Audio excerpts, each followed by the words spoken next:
Okay, so I think the title of this video is pretty self-explanatory. I basically want to, and this may be a two-part video, may not be, I don't know. Like I said in other videos, I'm working on getting my video lengths down to a sensible amount of time. So, it may wind up being two parts, it may not be, I don't know. But basically, I'm going to sit here and debunk myths, myths, stereotypes, and stigmas, and just all-out blasphemy in regards to DID. And I'm really excited about these videos, you guys, because I know with my recent relapse and everything, or not so recent now, but whatever, with my eating disorder, all of my videos seem to be either about giving you guys updates or my eating disorder, and I've strayed away really far from DID, and I haven't done a really DID-related video in I don't know how long, so I'm really excited to be doing these videos. So one of the ones I've wanted to do for a really long time is debunking the bullshit. So I'm just gonna get right into it. My favorite one of all time, which is why I'm throwing this one first. DID doesn't exist. Really? Yes, I still hear that on a regular, that DID doesn't exist. It's not even a real disorder. Or you're faking it. Okay. I feel like I shouldn't even have to get into this one, because I could go on and on and on. Guess what, folks? It exists. It's a real disorder. It's been scientifically proven. Like, thank you for me. I'm so glad I live in this fucking century with all the scientific freaking improvements. And for those of the, I really wish I could find a link to the video, but I watched it like 2 or 3 years ago. So it's been a while, but I will try and find the video.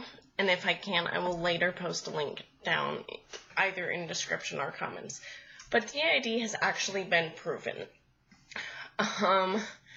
to actually be an existing disorder. They've actually, not necessarily proven, but they do have scientific evidence that suggests it's real, I would say. And basically, they had this woman, and I believe she was in her 40s or 50s, who had DID and had been diagnosed with it for a very long amount of time. And she had progressed far enough in her therapy and in her personal journey and self-discovery and whatnot that she was able to gain control of her switching, which I'm so jealous of, you don't even know. So basically, she could choose, like, she could switch on command, essentially, for really lack of better wording for that. And so what they did was a research team asked her if she would come in and do an MRI scan. And she was more than happy to help them out. And basically what they wound up doing was giving her a little button. And I forget how many personalities she had. I want to say she had 4 or 5. But it doesn't really matter. She had one little one, an older one, blah, blah, blah. Anyway, so what they would do is they gave her a little button and stuck her in this MRI machine. They took a picture of her brain as when she was the host herself, her dominant self, and then they asked her to switch to her younger personality. And the deal was, when she had switched to her personality, and as she was switching, they asked her to hit the button, and they took a picture of her brain as it was switching and after switching, and what they found was that the part of the brain that is responsible for personality and identity and all that was actually lit up and activated in very different, various ways from person to person to person, and several other areas of her brain became extremely active as she was switching. So, there's that for you. It fucking exists. It's been proven. And I feel like in 2018 we shouldn't even still be hearing this. This is some shit you'd hear in like 1970, but whatever. So that's my favorite one. I actually have had that said to me, but even better, my therapist was told that by medical professionals. Favorite thing ever. Needless to say, my therapist actually had a hard time controlling her temper. Because she wound up having to take me to the ER. She explained to them, trying to support me and advocate for me, that I had DID. The mental health person and the doctors both told her it didn't exist. Needless to say, it did not rub her the right way. It wasn't good. So, that's by far my favorite one. Yeah, I'm gonna get off my, podium now, on that one, and move on. People with DID are dangerous. Thanks a lot, Hollywood. No, most of the time we're not. Sorry, we're not. I think the worst that has ever happened is I've had a alter inflict harm to myself. But having DID does not make you any more or less dangerous or violent than the average Joe. Single people who, as we call singletons, I should have put that in my other video. Oh well. But people who do not have DID commit crimes. They commit violent crimes. People with DID commit crimes. Occasionally they commit violent crimes. It's neither here nor there. Having DID does not make you a dangerous or violent person, and 90% of the time, I'm pulling that number out of my ass, don't quote me. It's not a statistical fact. I'm just saying majority of the time, when we are dangerous to ourselves. So the likelihood that a host or an alter personality is going to come forward and be a threat to you is very, very low. More often than not, we're a threat to ourselves. Honestly, does that mean everybody with DID is in danger of harming themselves? No. Most of the time, I'm not. In fact, most of the time, I'm more dangerous to me than my alters. And it just depends on the person, but in the grand scheme of things, people with DID are not dangerous. We're not monsters. This is not some real-life version of Split, which, don't get me started. I have not actually seen that movie. I will admit I have not seen the whole movie, a whole stretch of Split, but I have watched clips of it, and this is not some real-life version of that. So no, we're not dangerous. You know what I mean? Another really fun myth about DID is that we can control it. Really? And when did I supposedly, attain this ability? Because I would love to know how I control my switching. Let me tell you, me being at the grocery store and going from being me to a freaking 6-year-old alter, not exactly helpful. I'd love to control that till a better point in time.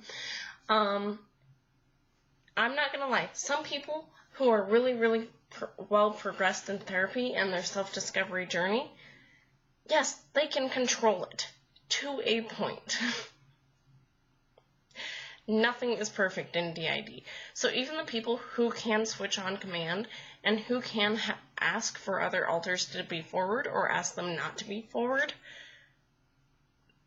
that's all very reliant on the entire system communicating and being willing to cooperate. So, say I have a friend Sally Jo over here with DID and she can control her switching.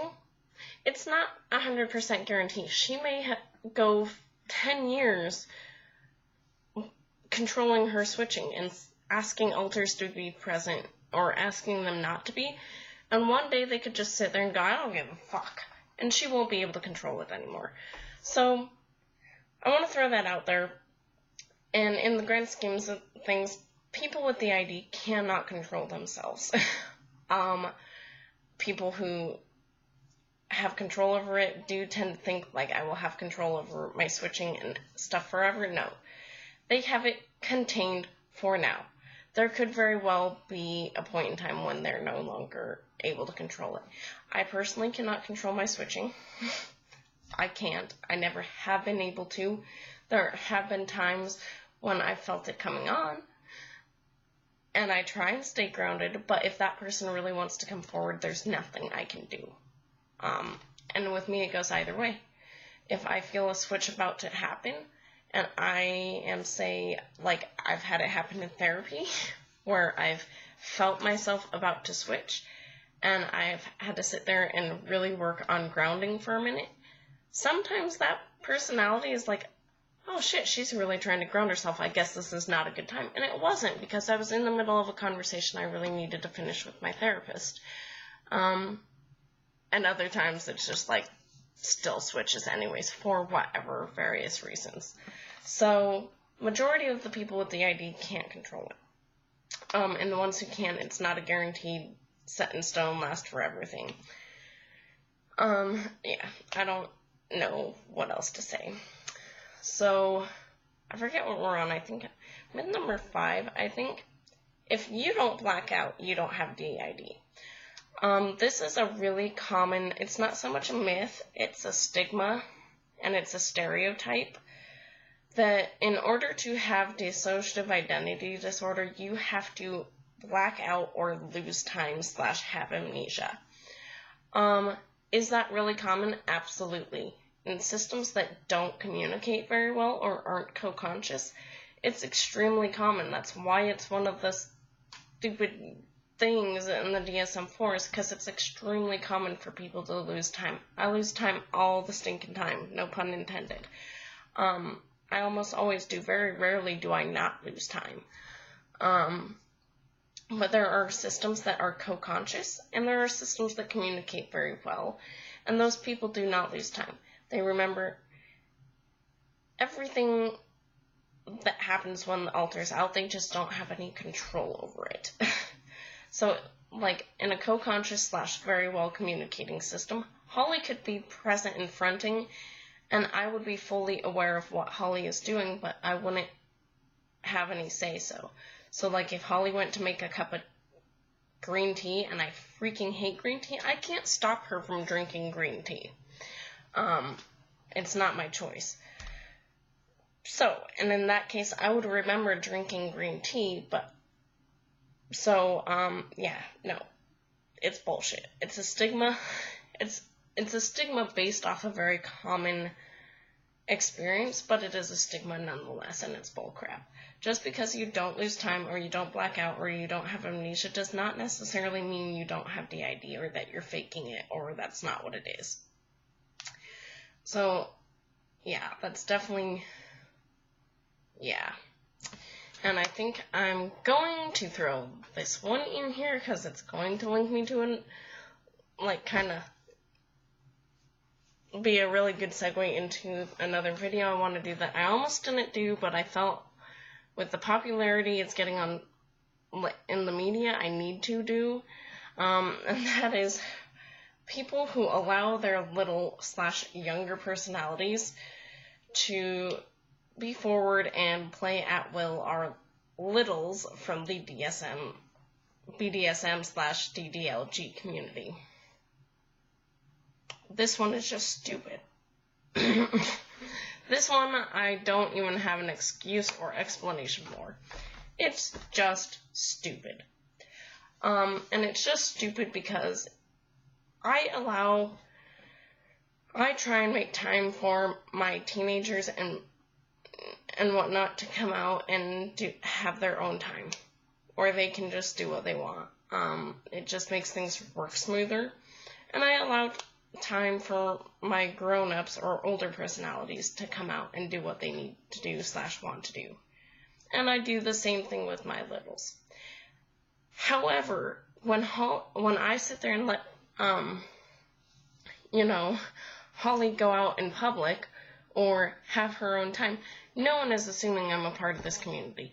It is strictly this stigma / stereotype / dumbass not understanding shit opinion is based solely off the age of the personality. That's all it is. And because of the word we use. Littles is a term used within the D.I.D. community to generalize or vaguely define a younger personality that's typically under the age of 10. So, however, littles, or little, is also a term used in the BDSM/DDLG community for something totally different.